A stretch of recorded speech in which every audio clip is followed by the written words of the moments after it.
ক্ষেত্রে যারা বাধা প্রদান করবে, কি করবে? দিন পরিচালের ক্ষেত্রে যারা বাধা প্রদান করবে।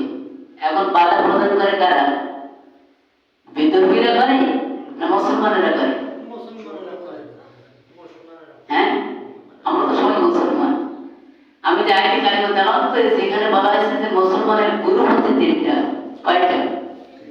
তিনটা। আল্লাহ পাক এই প্রসঙ্গে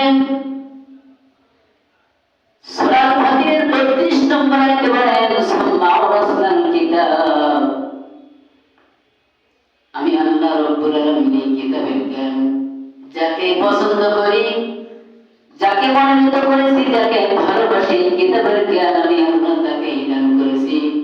ফামিনহুম যালিমুন লিনাফসিহি, কিন্তু তাদের মধ্য থেকে একদল আছে নিজের আত্মার উপরে যারা জুলুম করবে। এরা হলো জালিম মুসলমান। কি মুসলমান? জালিম মুসলমান।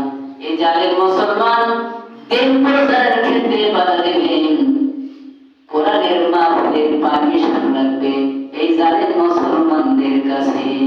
কথা বলে ঠিক কিনা? ঠিক। যারা জালিম মুসলমান এদের কাছে কি পারমিশন লাগবে? বাংলার জমিনে কত দিবস পালন হয়? বৈশাখী মেলা বলেন, 16 ডিসেম্বর বলেন, 26 মার্চ বলেন, কোন দিবস উদযাপনের ক্ষেত্রে পারমিশন লাগে না, কোরআনের মাহফিলে পারমিশন লাগে। কি পারমিশন ছাড়া হয় না। এজন্য আল্লাহ বলেন মুসলমানদের কর্ম রয়েছে তিনটা। ফামিনহুম যালিমুন লিনাফসিহি, 1 নম্বর হলো জালিম মুসলমান, 2 নম্বর হলো ধর্ম নিরপেক্ষ, আর 3 নম্বর হলো খাঁটি মুসলমান। এখন আসুন জালিম মুসলমান কারা? হযরত মুআবিয়া রাদিয়াল্লাহু তাআলা আনহুর সন্তান ইয়াজিদের বক্তব্য ছিল, হুসাইন, কোরআন থাকবে মসজিদে, কোরআন থাকবে মাদ্রাসায়, কোরআন থাকবে ঘরে, কিন্তু কোরআনের আইন রাষ্ট্রে পরিচালনা করা যাবে না। কি করা যাবে না? রাষ্ট্রে পরিচালনা করা যাবে না। কোরআন একটা সীমাবদ্ধতার মধ্যে থাকবে। হুসাইন বললেন না, তা হবে না, সৃষ্টি যারা হুকুম চলবে তার জোরে বলেন। কথা ঠিক কিনা? ঠিক। হুসাইনের কোন অপরাধ ছিল? বলেন, কোন অপরাধ ছিল? এক নয়, 2 নয়, 72 জন পর্যন্ত নির্মমভাবে কারবালার ময়দানে হত্যা করা হয়। শুধু হত্যা করা হয় না, কিতাবের মধ্যে আসছে 3টা লাশের উপরে মানুষ নাচানাচি করেছে। কি নাউজুবিল্লাহ হবে না? 3টা লাশের উপরে মানুষ নাচানাচি করেছে। তার মধ্যে হযরত হুসাইন রাদিয়াল্লাহু তাআলা আনহু 70টা ঘোড়া সিরিয়াল দেওয়া হয়েছে তামাম কারবালার ময়দানে। তার লাশটাকে টুকরা টুকরা করা হয়েছে। যিনি হলেন জান্নাতি পুরুষের সরদার, একবার আওয়াজ দিয়ে বলেন সুবহানাল্লাহ। অপরাধ কি? কোরআনের কথা বলে। আমি যদি ব্যাখ্যা লক্ষ্য করি বাকিগুলো শেষ করতে পারবো না। 9 নম্বর আল্লাহ বলতেছেন যারা কোরআনের আয়াতকে দুর্বল করার চেষ্টা করবে। মদ আল্লাহ হারাম করেছেন। ইয়াসআলুনাকা আনিল খামরি ওয়াল মাইসির, সূরা বাকারার মধ্যে আল্লাহ পাক বলেন মদ আল্লাহ হারাম করেছেন, আর এই মদকে যারা হালাল করবে, মদের পক্ষে যারা লাইসেন্স দিবে, মদের পক্ষে যারা সাক্ষ্য দিবে, আল্লাহ পাক বলেন এরা সরাসরি আল্লাহর জাহান্নামে যাবে। জোরে বলেন নাউজুবিল্লাহ। বিগত 15 বছরে দেখবেন কম বেশি সার্চ দেবেন যে মদের লাইসেন্স দেওয়া হয়েছে, মদের পক্ষে সাক্ষ্য দেওয়া হয়েছে। এ নিয়ে বাংলাদেশে অনেক ওলামা হযরত কিন্তু রাজপথে নেমেছে, কিন্তু কি কাজ হয়নি। রাইট ইজ মাইন্ড, জোরদার জোরদার মুল্লুকদার।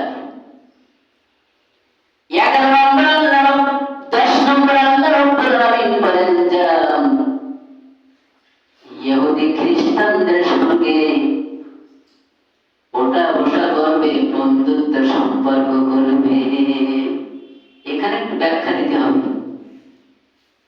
আপনি যদি আল্লাহওয়ালা মানুষের সঙ্গে যদি ওঠা বসা করেন, নিঃসন্দেহে আপনার হাসর হবে আবু বকরের সঙ্গে। কে? আবু বকরের সঙ্গে। আপনি যদি মালের সঙ্গে মহব্বত রাখেন, মালের সঙ্গে যদি আপনি মহব্বত করেন, আপনার হাসর হবে কার সাথে? কারণের সঙ্গে।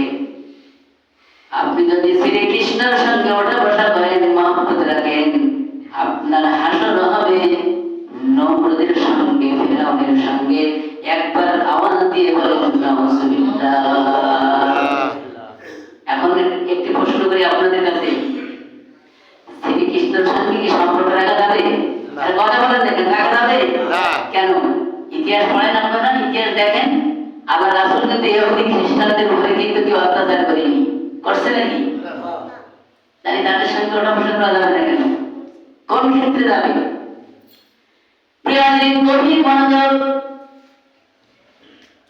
মক্কার কুরাইশরা হিসাব এবং আবু তালিবের কাছে পত্র লেখেন, মুহাম্মদকে আমাদের কাছে ছেড়ে দিতে হবে। কি করতে হবে? মুহাম্মদকে কুরাইশরা চিঠি লিখলো, ষষ্ঠ হিজরিতে চিঠি লিখলো, মুহাম্মদকে আমাদের কাছে ছেড়ে দিতে হবে। স্বেচ্ছায় যদি মুহাম্মদকে আমাদের হাতে না তুলে দাও, তাহলে তোমাদেরকে আমরা এক ঘড়ি করে রাখবো।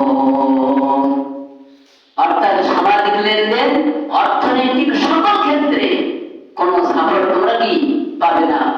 তদানীন্তন সময় মক্কালীরা ছিল কি আবু জেহেল সহ যত নেতৃবৃন্দ ছিল সবাই একমত পোষণ যে হিসাব এবং আবু তালেবকে বলতেছে মুহাম্মদকে আমাদের হাতে উঠিয়ে দিতে হবে। শুধু তাই নয়, একে কেন্দ্র করে শিহাবে আবু তালিবের মধ্যে আল্লাহর নবীকে 3টা বছর বন্দী করে রেখেছিল। এখন একটা প্রশ্ন করি, আমার নবীদের কি অপরাধ ছিল? আরে কথা বলেন না কেন? কি অপরাধ ছিল? নবীদের কোন অপরাধ ছিল? আগে পিছে কোনো গুনাহ নেই। সুবহানাল্লাহ না? আগে পিছে কোনো গুনাহ নেই, অপরাধ তো পরিমৌলিক। শিহাবে আবু তালিবে তারা কেন বন্দী করে রেখেছিল? অপরাধ তার মুহাম্মদ কোরআনের কথা বলে, মুহাম্মদ ইসলামের কথা বলে। এখন কিছু নামধারী মুসলমান আছে, জালিম মুসলমান আছে, তারা নামাজ পড়বে, রোজা রাখবে, ইসলামের সকল কাজ করবে, বলবে যদি অপরাধ যদি না থাকে, সে যদি গুনাহ না করে, অপরাধ যদি তারা আগে পিছে না করে, তাহলে কেন তাকে ফাঁসি হইতেছে? কি বলে না? আমার কি বানানো কথা না? কেন ইতিপূর্বে আলেম ওলামা তাদের ফাঁসি হয়েছে? যদি অপরাধ যদি না হবে, কেন ফাঁসি দিচ্ছে? কেন রিমান্ডে নিয়ে যাচ্ছে? বলি কিনা? বলতেছিলাম গভীর মনোযোগ। 10 নম্বর যারা ইহুদি খ্রিস্টানদের সঙ্গে ওঠা বসা করবে, দলিলটা নিয়ে নেন। আল্লাহ রাব্বুল আলামিন বলেন, লা ইয়াত্তাখিযুল মুমিনুনাল কাফিরিন আউলিয়া মিন দুনিল মুমিনিন।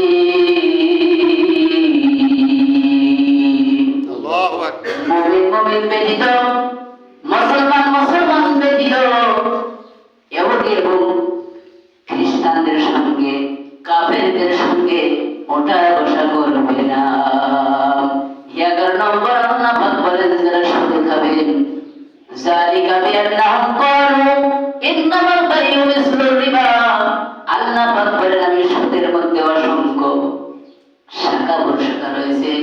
যালিকা বিআন্নাহুম ক্বালু ইন্নামাল বাইউ মিসলুর রিবা ওয়া হাল্লাল্লাহুল বাই'a ওয়া হাররামার রিবা।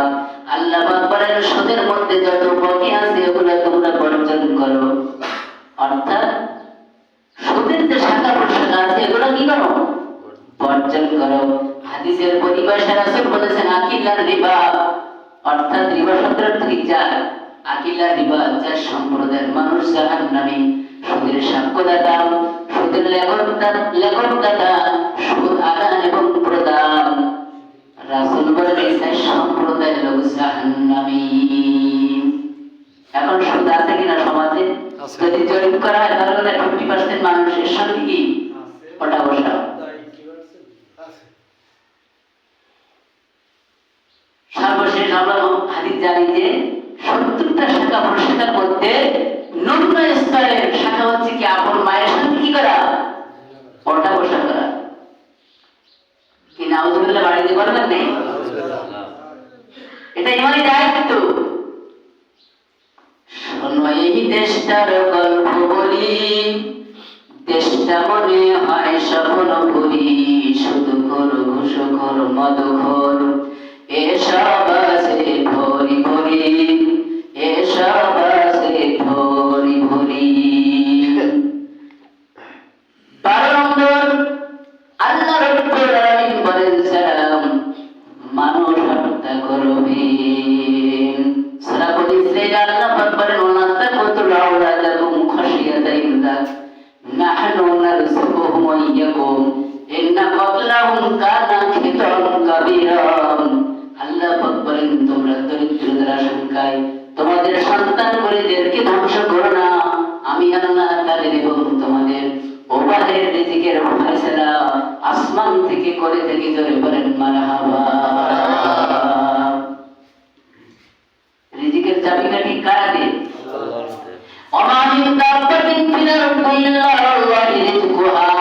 আল্লাহ পাক বলেন আসমানের নিচে জমিনের উপরে যত প্রাণী রয়েছে এই প্রাণীর কাছে রিজিক আমি আল্লাহ নিজের দায়িত্বে পৌঁছাই দেই। আর আমরা কি করি? সুখী পরিবার, ছেলে হোক মেয়ে হোক দুটি সন্তান যথেষ্ট। কি বলবেন এই প্রসঙ্গে? কি এবার আছে কিনা কথা বলেন? 60 বছর বয়স হয়ে গেছে, 70 বছর বয়স হয়ে গেছে, ছেলে হোক মেয়ে হোক দুটি সন্তান যথেষ্ট। এখানে ফতোয়া নাই, ফতোয়া হলো ইমামদের বেলায়। আরে কথা বলেন না কেন? ফতোয়া কাদের বেলায়? ইমামদের বেলায়। ওয়ালিউর মেশিন আগে নিজের সরকার দাও, নিজে আগে ঠিক হও, তারপর অপরের কে বিষয় ফতোয়া দাও। কি ভুল বললাম নাকি? প্রত্যেকটা কথা রেফারেন্স রয়েছে, দলিল রয়েছে। লিফলেটে লেখা আছে যে দুটি সন্তান যথেষ্ট, একটি ভালো হয়। আমি বলি কপাল পড়া, যদি মোটে না হয় তা আরো মনে ভালো হয়। কি আছে না সুখী পরিবার? ব্যাখ্যা লম্বা করা যাবে না। 13 নম্বর আল্লাহ রাব্বুল আলামিন বলেন যারা বোনের সম্পদ আত্মসাৎ করবে, আছে কিনা? বোনের সম্পদ আত্মসাৎ করবে। বোন একাধিক মানে অনেক, ভাই ওরা একজন চিন্তা করতেছে যে বুড়িটার সম্পত্তি সব নিয়ে যাবে। কি আছে না? আছে। গাফন করতে জানেন ইসলামী জনের ব্যক্তিরা রাসূলের কাছে এসে বললেন ইয়া রাসূলুল্লাহ ইয়া হাবিবাল্লাহ, এই দুটো এতিম ভাতিজা আবু জেহেলের সমস্ত ধন সম্পত্তি নিয়ে গেছে। ইয়া রাসূলুল্লাহ ধন সম্পত্তি ছাড়া এদেরকে বিবাহ দিব কেমন করে, পাত্র হস্ত করব কেমন করে? আল্লাহ রাসূল কোনো কথা বলেন না। মা ইয়ান্তিকু আনিল হাওয়া ওয়া মা ইয়ান্তিকু আনিল হাওয়া ইন্নাহু ইল্লা ওয়াহয়ু ইউহা। রাসূল কোরবান করা কথা বলেন না যতক্ষণ পর্যন্ত আল্লাহর পক্ষ থেকে কোনো ওহী না আসে। রাসূল কথা বলতেছে না, নিরাপত্তা পালন করতেছে, অপেক্ষা করতেছে।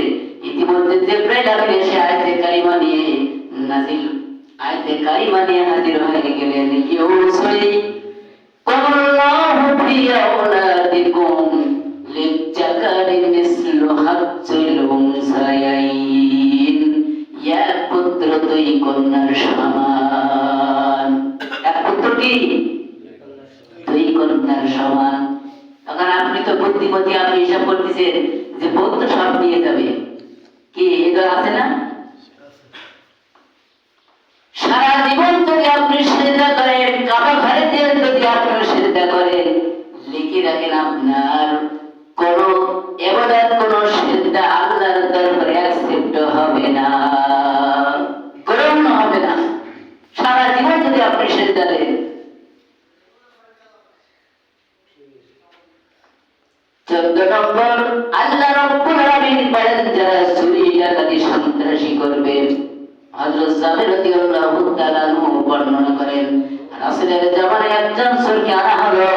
রাসূল বললেন তার হাত কেটে দাও। কি মন গলা নাকি? হাত কাটতে কি মন গলা?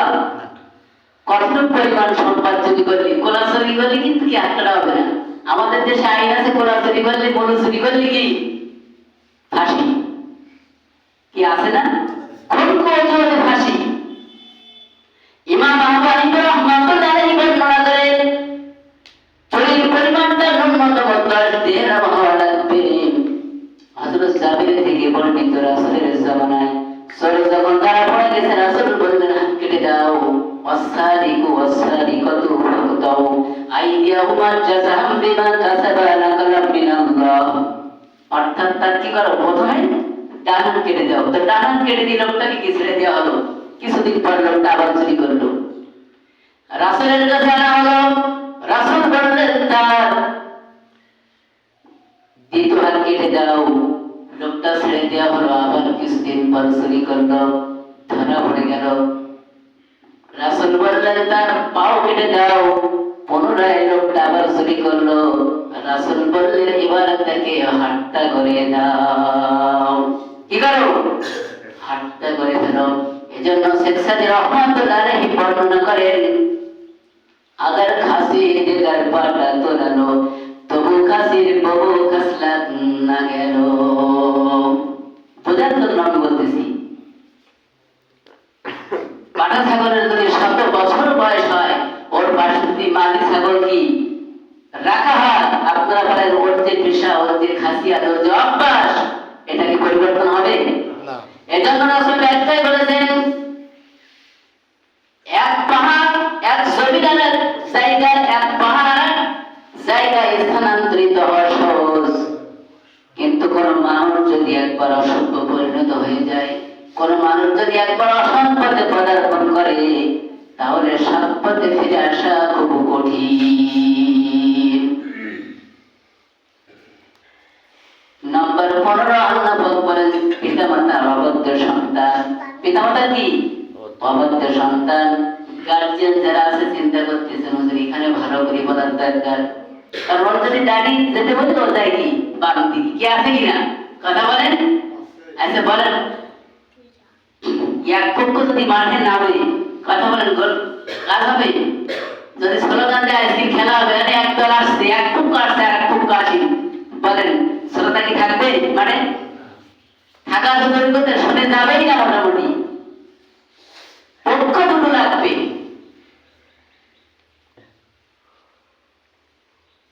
এখন আমরা বলতেছেন যে পিতা মাতার অবাধ্য সন্তান, অর্থাৎ আমার ইবাদতের পরে আল্লাহ সূরা বনী ইসরাঈল বলতেছেন যে আমার ইবাদতের পরে তোমরা কি করবে, পিতা মাতার আনুগত্য করবে, ইহসান করবে।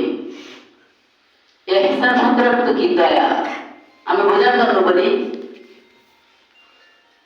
মনে করেন গেলামারি থেকে আপনি লঞ্চ উঠেছেন, ভাড়া হচ্ছে 100 টাকা, আপনি 100 টাকা দিলেন, এটার নাম হলো কি ইনসাফ, অর্থাৎ কি সমান সমান। আর 100 টাকা ভাড়া আপনি দিলেন 110 টাকা, এটার নাম কি ইহসান, এটা হচ্ছে ইহসান, দয়া। আর 100 টাকা ভাড়া আপনি দিলেন 90 টাকা, এর নাম কি জুলুম। কি আছে না? অনেক আছে এরকম। একসঙ্গে খেয়া পড়াচ্ছি, ঘটনা বলতেছি হুজুর, গেলামারি লোক বলতেছি হুজুর, এই বর্তমান সময় নতুন চেয়ারম্যান হইলে এখন ওর কাছ থেকে কোনোদিন 1 টাকা নিতে পারিনি। যতবার দিদি যদি 10 বার পায় 1 টাকাও দেয় না, নৌকায়ও দেয় না, ঘাটেও দেয় না। দর ক্ষমতা কি আছে না এরকম? বাস্তব চোখে দেখা আছে। এজন্য আমি বলি যে ক্ষমতার বড়াই, টাকার গরম ক্ষমতার বড়াই আজ আছে কাল নাই।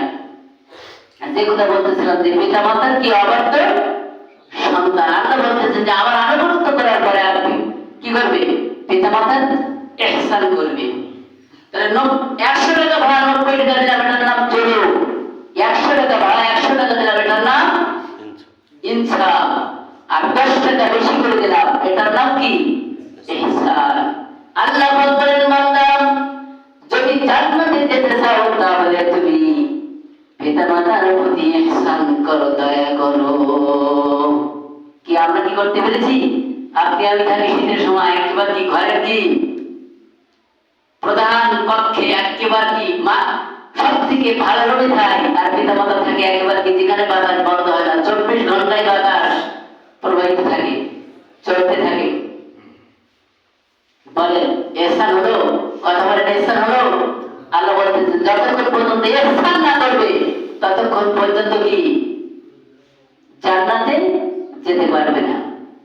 এখন পিতা মাতা কিন্তু সেরকম হওয়া লাগবে। যদি কানাদানগিরি মতন হয়, ঈশ্বর সিদ্ধের মতন হয়, তাহলে কিন্তু হবে না। এজন্য আমি কোরআনে কারিমে বলেছিলাম যে বীজ যদি ভালো হয় নিঃসন্দেহে গাছ ভালো হবে, আর গাছ যদি ভালো হয় নিঃসন্দেহে ফল ভালো হবে। আমি গতকাল তার পূর্বজরা বলেছিলাম যে বাইজিদের কথা কি মনে বাইজির কথা, আব্দুল কাদের জিলানী রহমাতুল্লাহ আলাইহি কথা বলেছিলাম। ইনি একজনকে আল্লাহ বলেছিল, পাশাপাশি বাগদাদে আরেকজন ওলি বাইজিদ বোস্তামি রহমাতুল্লাহ আলাইহি মায়ের দোয়া কি হয়েছে? ওলি হয়েছে। আমি ওদিকে যাব না। 16 নম্বর আল্লাহ বলতেছেন যে যারা মুনাফিকি করবে এরা সরাসরি আল্লাহ জাহান্নামে যাবে। আল্লাহ বলতেন ইন্নাল মুনাফিকিনা ফিদ-দারকিল আসফালি মিনান নার, মুনাফিকের স্থান হলো জাহান্নামের তলদেশে। নদীর পাশে বাড়ি, কয়লার গাড়ি, মুখে নেই দাড়ি, এগুলা সব মুনাফিকের হাড়ি। রাসূল বলেন ইজা হাদাসা কাযাবা ওয়াইদা ওয়াদা খালাফা ওয়াইদা তুমিনা খানা। মুনাফিকের নিদর্শন 3টি। 1 নম্বর কথায় কথা মিথ্যা কথা বলে, 2 নম্বর আমানতের খেয়ানত করে, আর 3 নম্বর ওয়াদা করলে খিলাফ করে। আছে কিনা? ব্যাখ্যা দিতে পারবো না যেহেতু সময় কম। 17 নম্বর আল্লাহ পাক বলতেছেন যারা আলেমদেরকে হত্যা করবে। কে? আলেমদেরকে হত্যা হয়েছে না? যে অপরাধে হোক, খুনখুজতে হোক আর অপরাধে হোক, যেভাবে হোক আলেমদেরকে হত্যা হয়েছে কিনা? রাজপথে তাদেরকে কি করা হয়েছে? হত্যা করা হয়েছে। খুনখুজতে তাদেরকে হাতে হ্যান্ডকাপ পরে, অর্থাৎ কি বলা যায় 80 বছর বয়সে যিনি শাইখুল হাদিস পড়ান আল্লামা আজিজুল হক সাহেব, তাকেও এই বৃদ্ধ বয়সে তাকে কারাগারে নিয়ে রিমান্ড কি আছে না?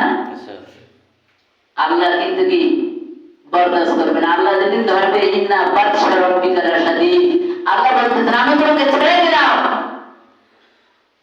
আমি তোমাকে কি করবো? ছেড়ে দিলাম, তোমাকে সাথ দিয়েছি, দুনিয়া তোমাকে ছেড়ে দিলাম, কিন্তু যেদিনকে ধরবো ইন্না বাদশা রাব্বিকা লাশাদীদ, সীমা লঙ্ঘন করলে আল্লাহ পাক বলতেছেন যে আমি তোমাকে ক্ষমা করব না। প্রিয় হাজিরিন, 18 নম্বর আল্লাহ পাক বলতেছেন যারা মানুষের সম্পদ আত্মসাৎ করবে। 15 আগস্টে কম বেশি আপনারা দেখছেন যে এক সম্পত্তি কোট মারা, অর্থাৎ একদল আছে মানুষের বাড়িতে রাতারাতি রক্তি দেবে না ও সম্পদ ছিনিয়ে নেয়া। পাশে হিন্দুরা বলতেছে হুজুর আমার বাড়ির মুরগি নিয়ে আসছে, সে মুরগি জবে করে তারা খাচ্ছে। এরকম আছে না? আমার বাড়ির পাশে, ঠিক আছে, আমার বলতে হুজুর মুরগি ভাগে ভাগে 3টা, 3 কেজির উপরে। আমি কোথা থেকে নিয়ে আসছি? ওর বোকার বাড়ি এক দোকান ভাঙচুর করেছে, সেইখান থেকে 3 কেজির উঠতে ভাগে পেয়েছি 2টো। আমি বললাম যে তোরা যে কাম করেছিস এটা তোদের ভালো হয়েছে। ওরা আমার ভাগতেছে, আমি গেলাম আসলাম, পরে পাঠাই যেতে আর কি। আল্লাহ বলতেছেন যারা অপরের সম্পদ আত্মসাৎ করবে নির্দ্বিধায় ওরা জাহান্নামে চলে যাবে। নাম্বার 19 যারা দুনিয়াকে প্রাধান্য দেবে। আল্লাহ বললেন ফাম্মা মান তাগা ওয়া আসরাল হায়াতাদ দুনিয়া, যারা দুনিয়াকে প্রাধান্য দেবে। 20 নম্বর যারা কোরআনের আয়াতকে যারা গোপন করবে। কি করবে? গোপন করবে। এখন কোরআনের আয়াত গোপন করে কারা? কারা গোপন করে? সাধারণ মানুষ করে নাকি? না, আলেমেরা করে, বক্তারা করে, আমাদের মতো বক্তারা করে।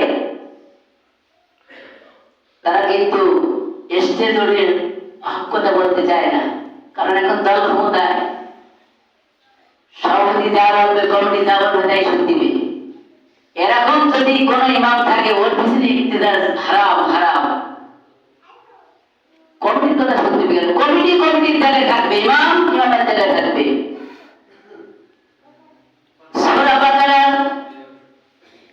আল্লাহ রাব্বুল আলামিন বলেন ইন্নাল্লাযীনা নিশ্চয় যারা ইয়াকতুমুনা গোপন করে মা আনজালাল্লাহু আসমান থেকে যেটা নাযিল হয়েছে, মা আনজালাল্লাহু মিনাল কিতাব, আসমান থেকে যে কিতাব অবতীর্ণ হয়েছে, মা আনজালাল্লাহু মিনাল কিতাবি, ইন্নাল্লাযীনা ইয়াকতুমুনা মা আনজালাল্লাহু মিনাল কিতাবি ওয়া ইয়াশতারুনা বিহি সামানান কলিলা, আল্লাহ পাক বলেন বিনিময়ে হাদিয়া তরফা জনমের মতো খাবে। আছে কিনা? কার দিতে পারে না টাকা, তো দিদি দুই কলম দেখতে পারে না টাকা, কি আছে কিনা? আরে কথা বলেন আছে কিনা? কন্ট্যাক্ট করে মাহফিলে, আমরা তো কম বেশি জানি, কন্ট্যাক্ট করে মাঝে যখন দাওয়াতে কন্ট্যাক্ট সঙ্গে কন্ট্যাক্ট হয়েছে, হুজুর বলতেছে যে প্রথমে আমাকে 30,000 দিয়ে দিবে, প্রথমে আমাকে কি 30,000 দিয়ে দিবে, আর বাকিটা কি করে? আমি বললাম হুজুর বাকি কত দিয়ে দিবে? তা বলছে বাবা বাকিটা তো বলা যায় না, ঠিক আছে